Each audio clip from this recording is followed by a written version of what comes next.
আমাদের বাড়ি আইএসএফ এর ঝান্ডা মারা ছিল, সেই ঝান্ডাটা তুলে ফেলে দিচ্ছিল। সেই সময় শুধু বলা হয়েছে ভাই তুই আমাদের ঝান্ডাটা ফেলছিস কেন, সাবাট সাবাট করে মুখে চড় মেরে দে। ভাই আমার ফ্ল্যাগে হাত দিচ্ছিস কেন, আমাদের যেই বলেছি আমার সঙ্গে সঙ্গে চড় মেরেছে এখানে। যখন একটা ফেলে দিচ্ছে তখন আমার ছেলে মেরেছে, গাড়ি চড় করেছে, ঘালে মেরেছে। আমি কেন আমার ছেলে মারছে, তখন একটা লোক এসে আমার গালে ধরে আর চড় লিখেছে, এবার তোমার মারবো। নাম জানা আছে? আমরা নাম কারো চিনতে পারিনি, অলির নেতৃত্বে হয়েছে। আর হরিঙ্গা অলি সামনে থাকা হয়েছে। আচ্ছা আচ্ছা, এখানে কি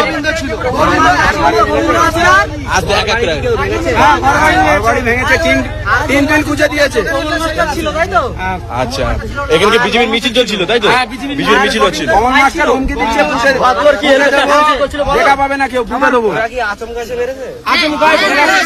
ওরা মিছিল নিয়ে যাচ্ছিল, আমার বাড়িতে ঢুকলো। আমার বাড়িতে যখন ঢুকলো আমি বলি ভাই বাড়িতে ঢুকেছে, কিছু বলিনি আমি। যেই ফ্ল্যাগে হাত দিচ্ছে, ফ্ল্যাগটা খুলে ছেড়ে ফেলা যাচ্ছে।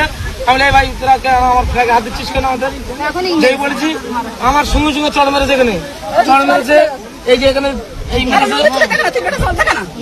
মেরেছে আমার বাড়ি ঘর অ্যালবেস্টারটা ভেঙে ভিতরে ঢুকছিল। ওরা আবার ঠেকিয়ে নিয়ে ওরা বাইরে বার করে ছিল, ঠেকাতে গিয়েছে, সেনাজুড়ি করেছে। এদিকে একজন আছে, এদিকে একজন আছে। তোমার কোথায় মেরেছে? আমার ছেলে আমিও দাঁড়িয়েছিলাম, প্রথমে এসে ফেলাটা তুলছে। আমি কেন ফেলা কিছু বলিনি। ফের যখন একটা ফেলা দিচ্ছে তখন আমার ছেলে মেরেছে, গাড়ি চড় করেছে, ঘালে মেরেছে। আমি কেন আমার ছেলে মারছে, তখন একটা লোক এসে আমার গালে ধরে আর চড় লিখেছে, এবার তোমার মারবো। আচ্ছা আচ্ছা, এখানে কি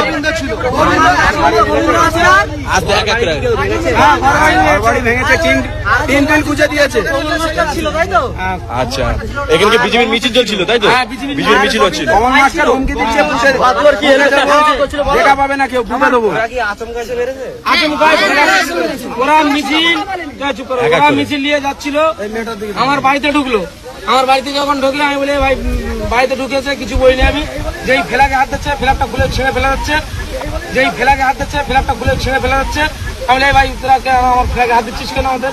শেখ রতনের রিপোর্ট, পিবি নিউজ।